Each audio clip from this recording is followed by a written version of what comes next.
Nous accompagne. Merci à Ral Kalusha pour la réalisation ainsi que la programmation de cette émission Sanctuaire. Merci à Hyacinthe Ilunga et Albert Famba Aigle pour la régie finale. Merci au DG Gift Madia pour la supervision générale. C'était la chanson Malobanoyo avec le frère Vicky Mwamba, d'ailleurs, qui vous a fait énormément plaisir. Avec lui, nous allons découvrir son tout nouveau clip. Bien sûr, le titre c'est Confusion Remix, bien sûr, Confusion Remix qui est une très belle réalisation en collaboration, une très belle collaboration, j'y arrive avec le pasteur Mike Flor. Bien sûr, vous allez découvrir ce clip tout au long de ce programme, bien sûr, fidèles téléspectateurs. Merci de nous faire confiance, l'ambiance elle continue, merci à tous les chrétiens, merci à tous les pasteurs, tous les hommes de Dieu en train de regarder Sanctuaire, départez-vous nous capter. Nous sommes très heureux et surtout merci de la fidélité légendaire, bien sûr, fidèles téléspectateurs. Avant d'entrer bien évidemment dans le vif de ce programme, les fidèles téléspectateurs, nous allons repartir à l'image. À l'image, cette fois-là, vous allez découvrir cette très belle réalisation. Donc la chanson Confusion en version remix, très belle, j'arrive bien sûr à très belle collaboration avec le pasteur Mike Flor Moulumba J'espère que cette très belle chanson fera énormément plaisir à vous tous qui aimez bien cette émission Sanctuaire. Nous regardons ce clip et nous nous retrouvons juste après. Ça sera pour la continuation de ce programme. A tout à l'heure. Regarde.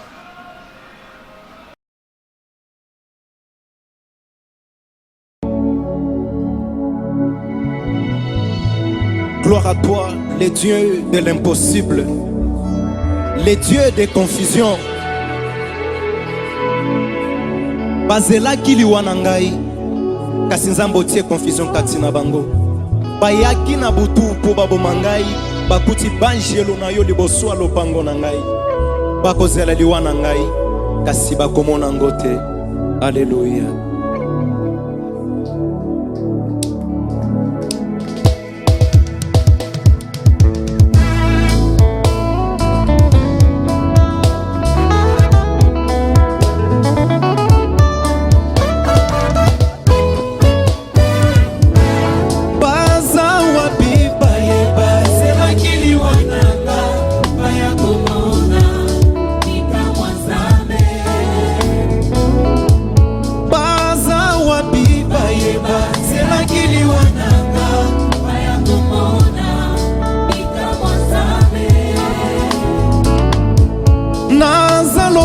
Joseph mbalingi babomanga na zamba bazangi après bakie koteka ye pona kota destiné nanga te kasi babosani naza bion prodige nzambe nzamba bombaki nga na réserve pona sala makambo ya minene tous les mal que vous m'avez fait l'éternel ana transmis à Dieu lelo boya komona moto bolinga boboma ye oyo mbaza wapi bayeba zelaki liwana ngayo lelo baya komona lelo bandoki ya fami basili mayele o baza wapi bayeba mbazelaki liwana ngayo lelo baya komona baza wapi baya komona. Alléluia. Ils l'ont jeté dans la citerne et pourtant il était leur leader. Ils l'ont jeté dans la citerne, il était leur sang. David était dans la brousse. Son père a choisi ses frères, pourtant lui qui était dans la corde avait besoin de sa tête. Kobo mate, leader a famille nabino. Kobo mate ngande mopona wasambe pona famille na bino ngande uza maponi pona kotumwa mana bino ngayeyo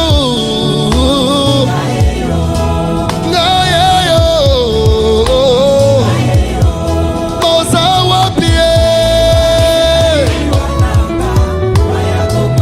Hallelujah, hallelujah.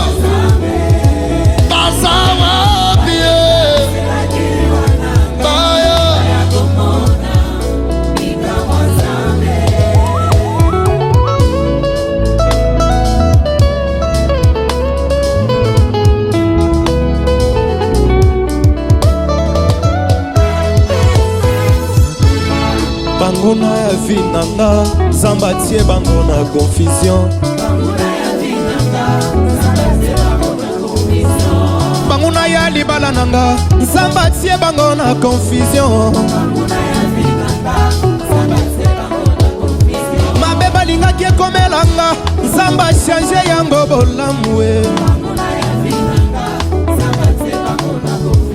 Makambo nzamba kosalelanga ekolekela bango mayele banguna na yo bakoki koboma ampule ya chambre na yo jamais éclat ya étoile na yo interrupteur eza na loboko ya nzambe o bafilistin bayebaki bakodomine kaka Israel mokolo David akweyisaka Goliath bakomaki na kati ya confusion ndenge moko na mbanda ya Ana akanisaki Ana kobota te mokolo amonaka Ana boti akomaki na kati ya confusion.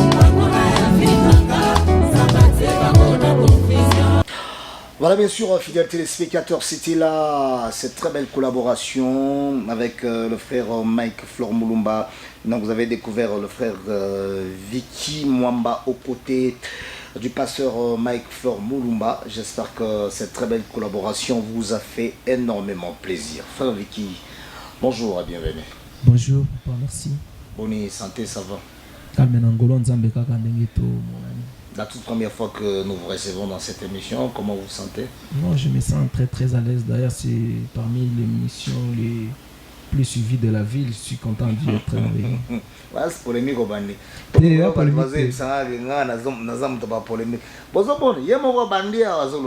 sûr que ça bien fort le mélange pour mon toninate côté batuka ba fleurs aussi ba kufi. Faut son toi ça bien Zoya tout le monde avant on a non ça fait. Voilà, merci quand même, je vous le concède. Pour le plaisir de tous les téléspectateurs d'Aïbazolanda Bisso, une brève présentation. Le frère Vicky, c'est qui, c'est quand, c'est comment, c'est où?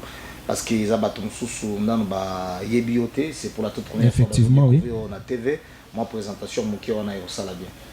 Merci, je m'appelle Vicky Mwamba, artiste chanteur de l'Éternel.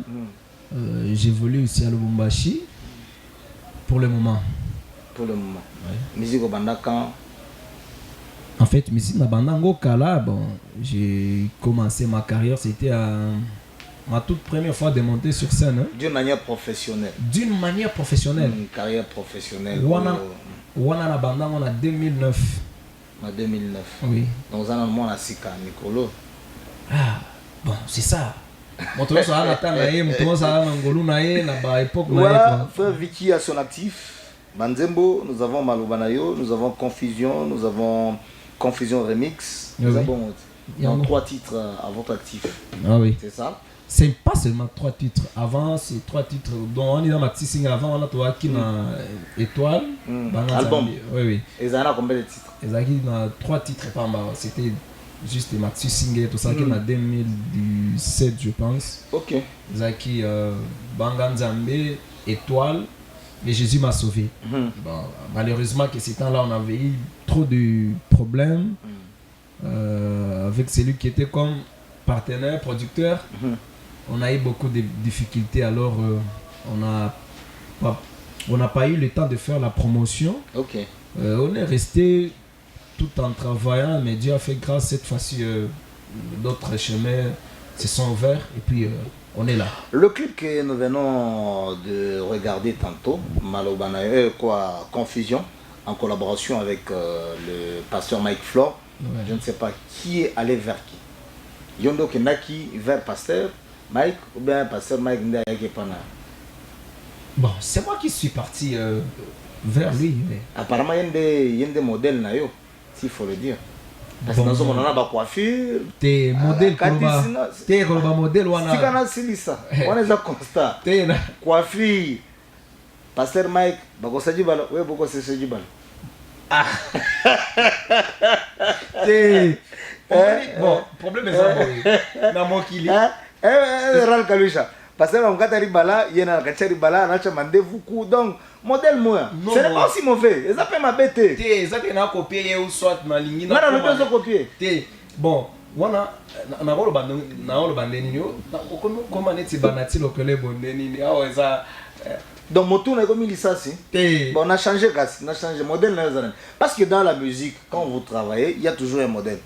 Et ça peut monter, papa. Modèle, nous sommes ça. Parce que idole, nous sommes des chrétiens. Oui, idole, nous sommes en train, il y a non, non, chacun a un modèle. Non, non, en tout cas, pasteur, par exemple, Mike Flor.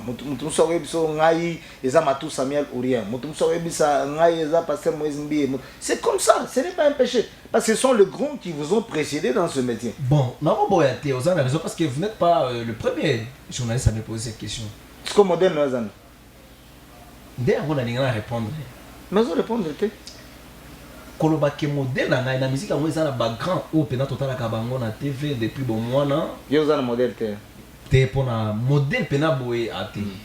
Modèle te que style yo na lingaka na bando imba net titel te kolinga. Non mais il y a toujours un artiste qui vous inspire.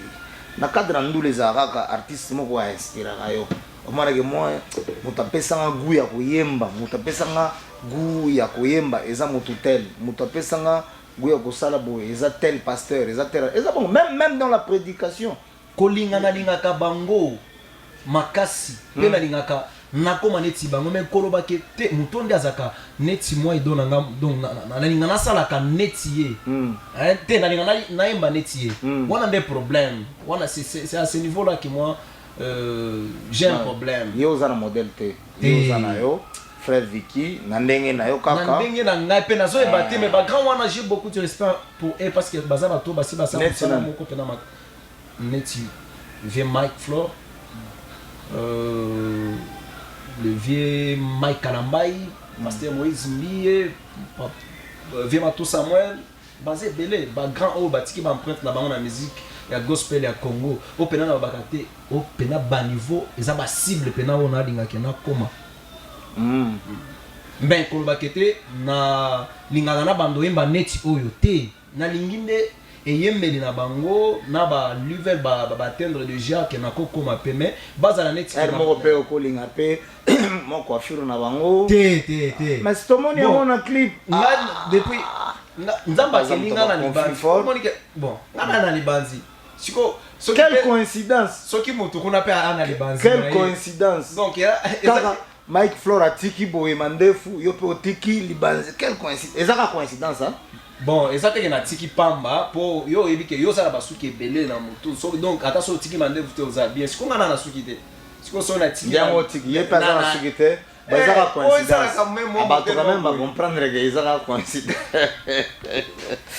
voilà fidèles téléspectateurs ça fait partie de l'ambiance de cette émission tozana ba titre net malobana yo confusion bato balandaki et quels sont vos projets 2022 projet, on est toujours en plein studio. Parce que Bartis c'est belé, le confinement, couvre-feu, couvre-feu, lever ma cambouane. Bartis c'est belé, bando ou qui m'a bilo pour un bêta concert, baromola, coco sera Covid. Non, couvre-feu. Il y a moi ici. Maintenant, il faut se produire. Oui, on doit se produire effectivement. Cette année 2022, on aura des très grandes productions. Déjà l'année passée, on avait fait la salle Saint-Gabriel, j'avais fait grâce et les gars qui bien. Cette année, je pense que tozeli ba mwambola moko ebika bata bambola ba période ezaka compliqué pour la production mais année oyo to sala ba production ebele nangolo nzambe et puis on est en plein studio, il y a un bon chant qui arrive bientôt là. Bien sûr. Une très belle chanson qui arrive. Ça sera pas pour longtemps, c'est bientôt là en tout cas. Nzembo na to tango ngamona yemba ona okamawa. Mais c'est Bimisa album. Moi, j'ai comme l'impression que quelque part, ils ont manque d'inspiration. Ils ont Bimisi des chants. C'est Bimisa album. Inspiration. Yo moni banzembo zo donc deux. Parce que seul le temps ils ont maxi single 3 chants. Maxi single 3 chants. C'est Bimisa album. Te oyebi pona. Vous concentrez au sali album. Ou album ils ont makasi pona. Te album ils ont makasi te problème ils ont au moni musique à mikolo. Et qui ça na musique à Canada donc bah producteur dans ce moment. Bah production. Attends. Il faut tant autozo donc il y a le producteur solo sali ko tourner wana bien le producteur solo qui producteur wana ko to plaquer 8 titres malamo ko sili nango donc au moins ils sont na sali 8 titres sont na sali 8 titres net ya boy promotion nango producteur bon obi honorable Jean de Dieu Moulenda wana na ebike honorable wana na ebike azolanda biso siko na minute na famille Mobimba. En tout cas, salutations à toute la famille de l'honorable. Je salue l'honorable, l'homme au grand cœur. Ok. Honorable Jean de Dieu Moulenda Lobi, Abet Sona Poto. Vous en avez ambition là-dedans? Ah, papa. T'as la genre de musique auto wana. Hein? Oh, tout ça la musique pour la communauté batmo boité. Ok. Nasi question là-dedans. Ok. Abi, ok, Obeta na Poto. Ce qu'on a Poto, ok, il y a un groupe non Mobimba. Effectivement, il y a un groupe non, vous avez combien à peu près? Bon, tous à peu près 7 hein? 7 hein? Ah, vous avez fort. Bon, on a 7. Honorable Azunion Sabete, Bokende Défense Arena, Bokende Olympia. Te, wana kutu musika. Yoka. Ngane nazo poser ba question na ngana necessité. Ça va na oka, nazo oka. Question na necessité.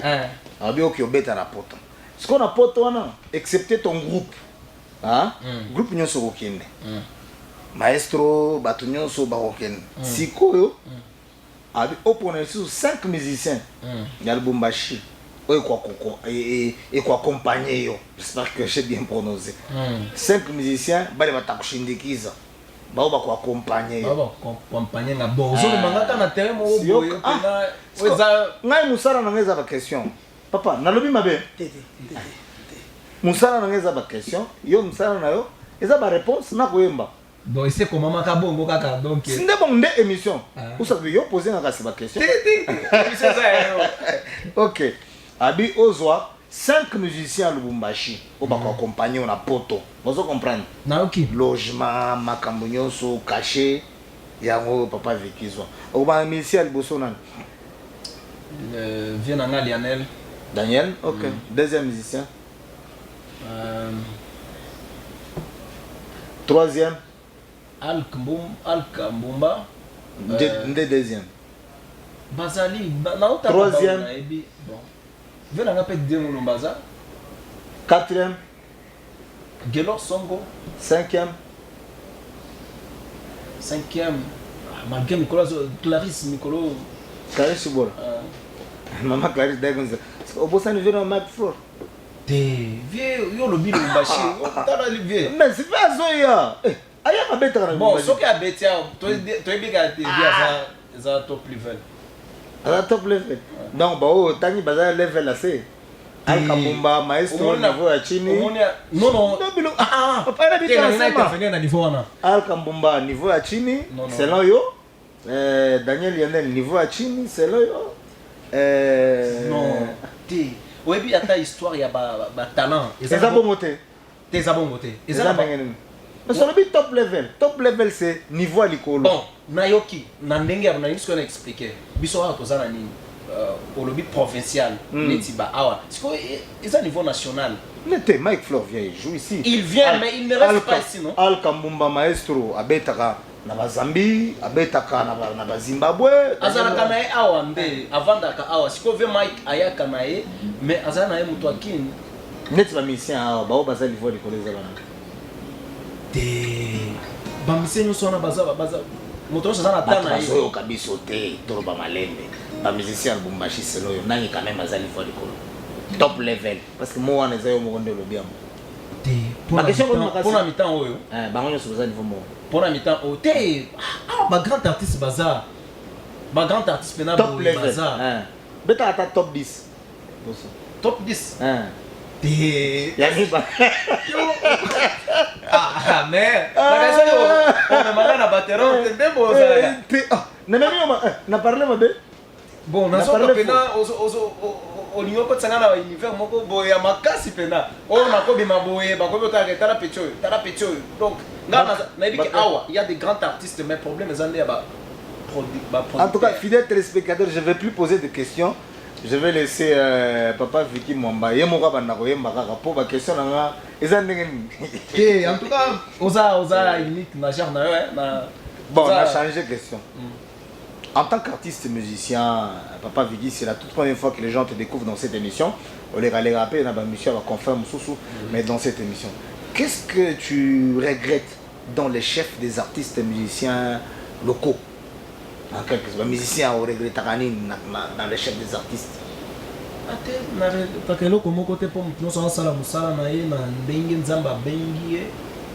Eza TV. Il faut dire la vérité. Les gens te suivent. Oui. Oui. Nous avons une collaboration, nous avons une association, une fondation. C'est comme on a découvrir Nini Oyo. Vous avez une association. Pour nous, bango bayaka vers yo te ou bien yo que on t'a jamais intéressé. Non, pas intéressé. J'ai été une fois dans on a comment depuis que na bimaji rwana na tikala ozonga sous te pona linga kapé en côté. Des problèmes. OK dans l'association. ASMDS.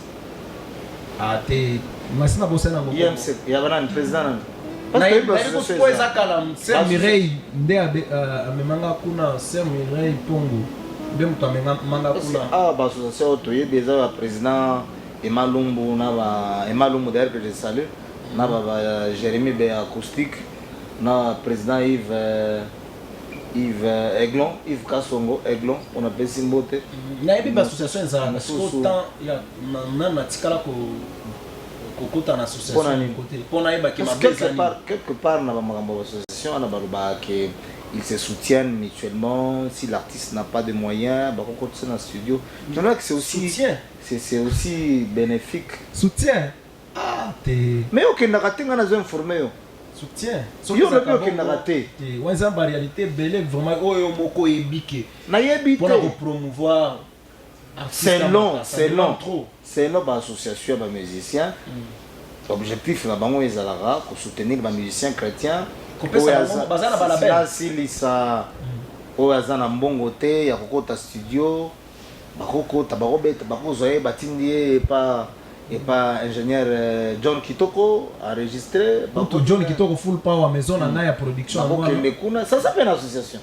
Azan association bon moi je travaille en partenariat avec lui donc la vérité ozoboya kokota na biloko na kwa pour na zuna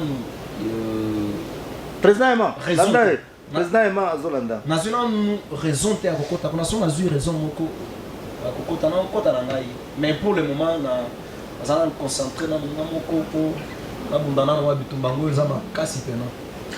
Dans la musique batubele ndenge bayemba il y a de ces gens qui se sentent à l'aise mutum so ko le yakoye biso ke ngana yemba ka bien na se sentir à l'aise so nazo yemba na chilu mutum so ko biso moi je me sens à l'aise comme même na yemba mu Swahili. Moi je me sens à l'aise, pas le minimum mon français. Vous vous sentez à l'aise dans quelle langue? Je me sens à l'aise quand je chante en lingala, chiluba. Très à l'aise. Netinga, ngabo, so nga na zo sambe. Je me sens à l'aise. Quand je prie en français, je me sens à l'aise. Koyemba na se sentir à l'aise na yemba na lingala. Na lingala nde on se sent très à l'aise. Ok. Alors, fidèles téléspectateurs, nous allons prendre un autre live qui fera énormément plaisir à vous tous qui nous regardez.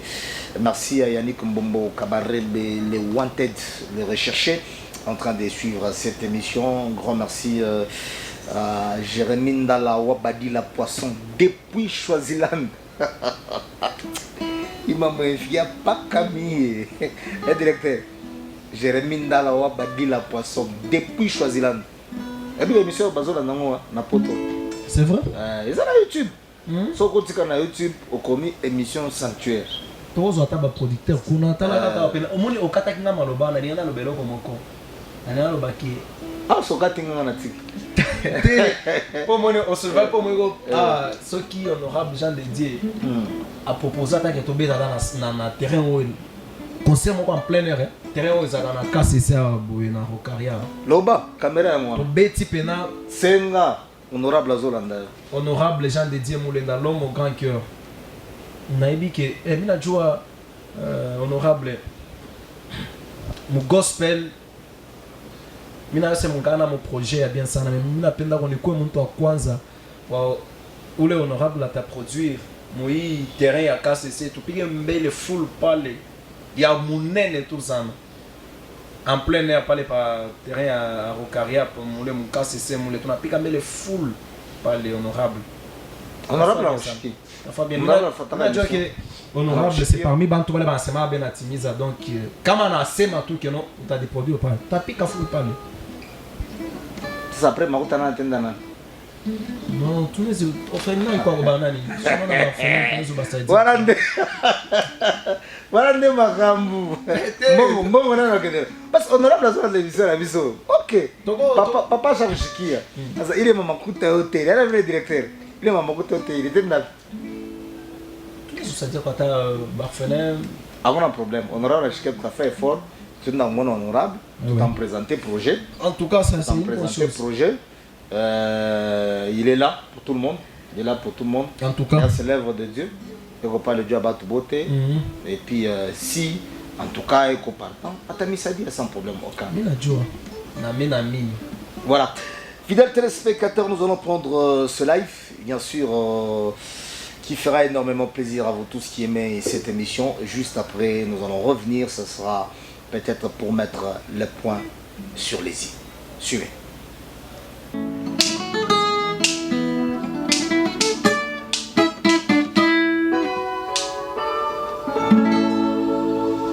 Baza wapi baye, c'est la kili wananga baya komona bikamwa Nzambe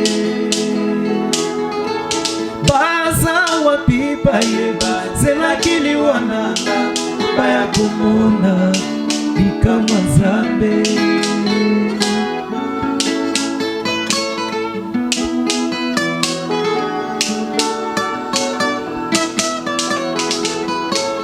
naza lokola Joseph balingi babomanga na zamba basangi apres bakekoteka ye mpona kota desine nanga te kasi babosani naza bio proteja Nzambe zamba bomaki nga na reserve mpona sala makambo ya minene tous les mal que vous m'avez fait l'éternel anakasi yambeo lelo boya komona moto bolinga boboma ye oyo baza wapi bayeba selakili wananga baya komona bikamwa Nzambe lelo bandoki ya fomi basili mayele baza wapi bayeba selakili wananga baya komona bikamwa Nzambe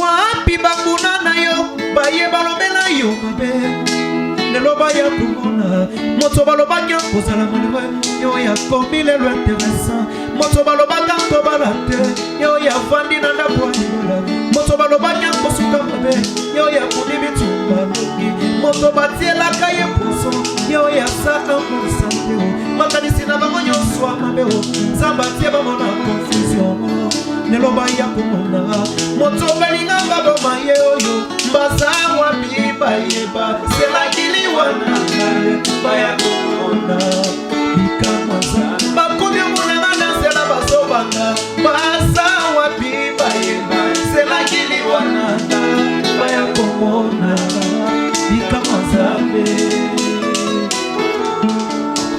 Loa bangai Zamba hui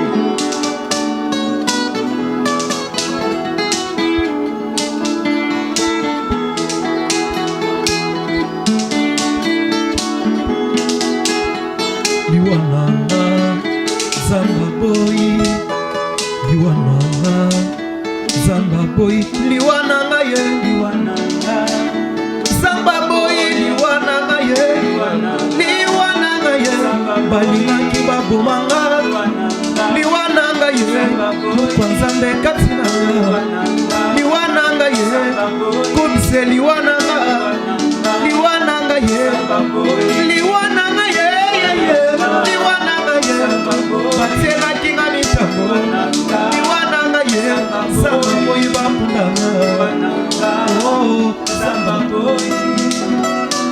On acclame très fort, on acclame très fort, on acclame très fort, merci. Gloire au Seigneur, merci. Très belle prestation, fidèles téléspectateurs. J'espère que ce live va faire énormément plaisir à Maman Agathe Chouachibanda de Nazareth, Maman Baires. Maman Suluga Ral Kalusha Emurunda Yedi, Maman Agathe Chouachibanda. Maman Baires de Nazareth, ça c'est Madame mon épouse. Ok. Salut. Avec tous les enfants à la maison, Blessing, Light, Dime, donc Martha, donc là-bas les femmes de tout l'appareil. Donc voilà mon homme sous. Ça va comprendre, Kaka. Donc Agathe Chouachibanda, Maman Baires de Nazareth, Bande de Jésus-Christ. Merci. Frère Vicky, nous sommes en train d'étendre petit à petit vers la fin de notre émission. Je ne sais pas, peut-être qu'il y a d'autres questions. On a tout Kyoté.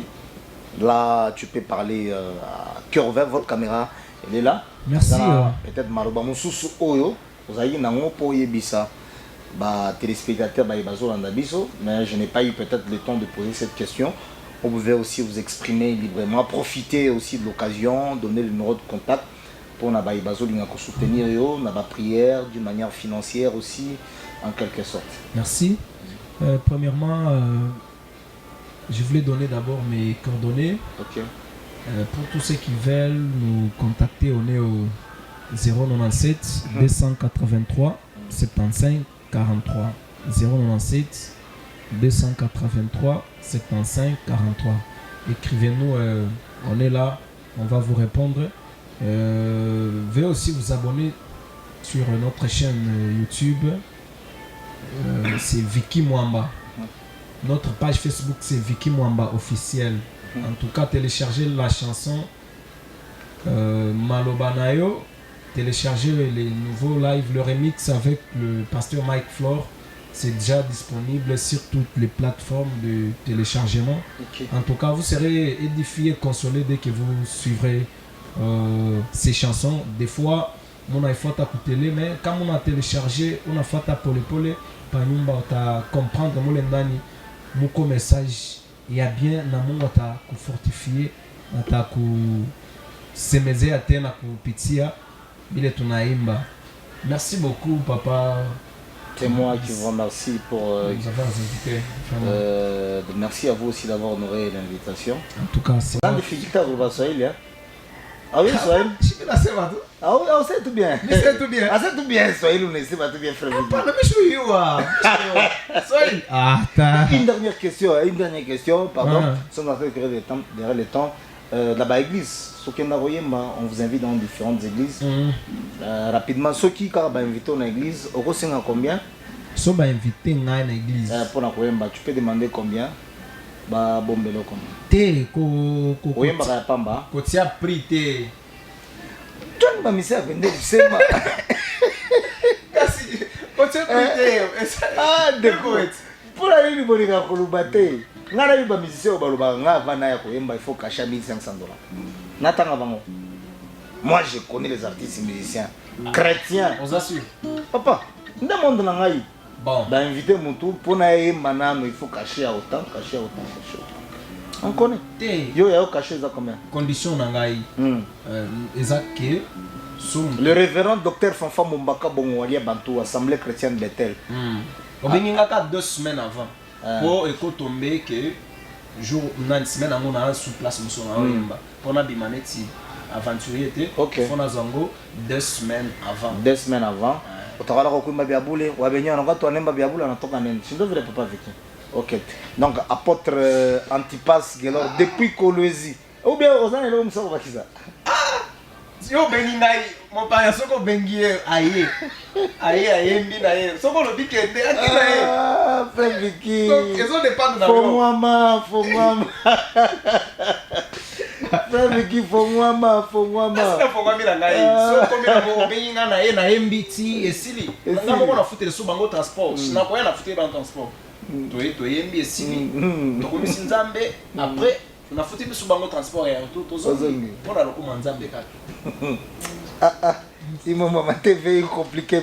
Voilà, nous sommes arrivés à la fin. J'espère que vous peut ça moi micro na bandeko, ba peut ça moi beauté, ma présentation rapidement, quelques salutations. C'est le frère. Moi c'est le frère Ildefonse. Oui. Quelques salutations de. Je salue d'abord toute la famille de l'église Missan. OK. Pourquoi je vous salue, y compris aussi mon père spirituel, le prophète Abakou. OK. Nous sommes toujours ensemble. Et sans toutefois oublier ma famille, ma mère, Roda Kindani, je vous salue, ma grand-mère aussi, elle s'appelle Voumi, je vous aime tous. Ok. Personne ne connaît pas, moi quelques salutations, présentations. Ouais, moi c'est le frère Raphaël Baquette, je suis des maisons de réveil, ici au Tilipier. Je salue maman Ritz et toute la famille, que le Seigneur vous bénisse. Amen. Papa Yope, moi rapidement. Il y a Zobima déjà, micro, maestro. Il y a Zobima. Zobima déjà, merci, shalom à tout le monde. Moi c'est frère Achille Mutombo. Je salue toute la famille chrétienne de la maison de réveil.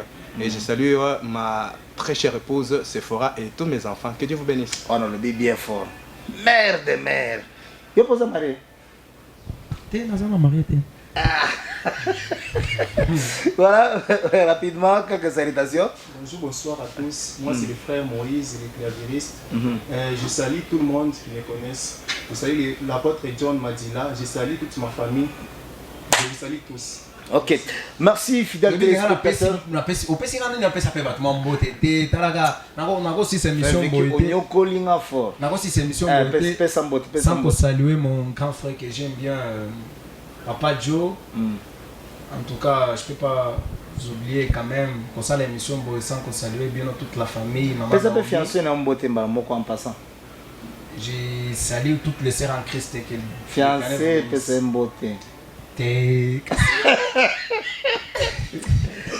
C'est ça, c'est Albert Fambazo là d'après. Oh, en tout cas, Albert Famba. À la côte, on a un Bossana qui vraiment. Soldat de guerre, ma passion botte est vraiment Albert Famba.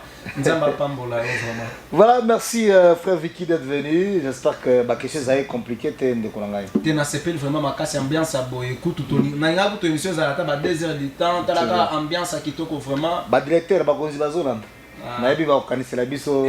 côté timing. En tout cas, voilà, merci fidèles téléspectateurs de nous avoir suivis. Nous avons reçu pour vous le frère Vicky Mwamba qui était notre invité, bien sûr, fidèles téléspectateurs. Vous avez découvert en exclusivité mondiale le clip Confusion Remix.